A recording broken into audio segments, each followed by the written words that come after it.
Section 11, direct mail. This applies to all those parties involved in direct mail production, so not just mailing houses, clients, suppliers to mailing houses as well, for example envelope manufacturers, those involved in printing, computing or offering letter shop facilities. Again, here I've picked out the main points. Section 11 is the place to go to find all of the requirements here. I'll start off by talking about the ASBOF levy. This is a levy that we require members to pay and needs to be paid when a direct mail campaign is taking place. The levy is actually collected by the Royal Mail and is calculated as a small percentage of the cost of the mail sort charge, and will be included on the Royal Mail invoices. Important also to mention the CAP code here. I mentioned this in the earlier talk, the mandatory part of the presentation. This is the code which governs the actual content of the advertising. So important both as a supplier, mailing house or an advertiser to make sure that there are checks in place to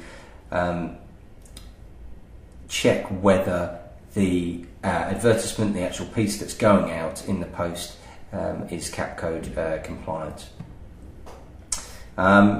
Related to that requirement that sample mailings are sent from the client to the mailing house and are received in good time in order that you can check that they are compliant with the DM code and the CAP code, as I mentioned.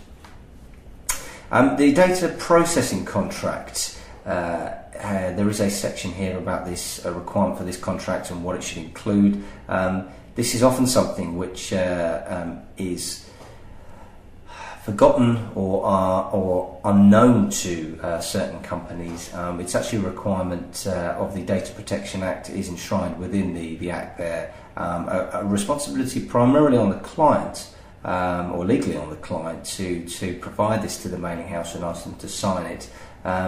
And it's a responsibility of the client to make sure that the contract is being adhered to. This, for example, covers who is which party is the data controller and who is the data processor. That obviously the data processor, in this case the mailing house, will act only on the client's instructions, that they will ensure security of the data, and also a requirement for the description of the processing to be included on that. And as it is their responsibility and they ultimately carry the can if things go awry, they often, what you see is a client auditing a mailing house operation to make sure that the contract is being adhered to. So important for myself to point that out within that. Disclosure of personal data, again, this is all relating to the Data Protection Act, but particularly prevalent in this industry, I know, is subcontracting. So important to make sure here that where personal data is being disclosed to another party, for example a mailing house is using subcontractors, and in doing so is actually disclosing personal data, so names and addresses of consumers, for example, that they have the written prior consent of the client before they carry that out. That is a must. In general, with subcontracting, we say that the mailing house should make the client aware of this. It's not a must, but it is a should, especially where this changes the agreement, for example, on deadlines or postage dates or what have you. Destruction or return of data after the project finishes, it must be either or.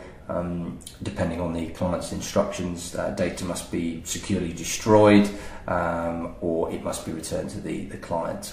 So as long as you've got an arrangement for either one of those, then that's fine.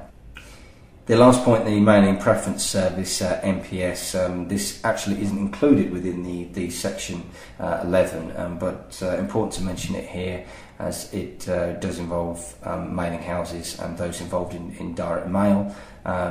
Where applicable, the MPS file should be screened, should be downloaded and screened at the stage where the data is being pulled, so that nobody is sent a mail shot who is on the mailing preference service. Again, this is conditional whether they're an existing customer or whether it's a cold mailing, and I won't go into too much detail because that is covered in the preference services talk in this presentation.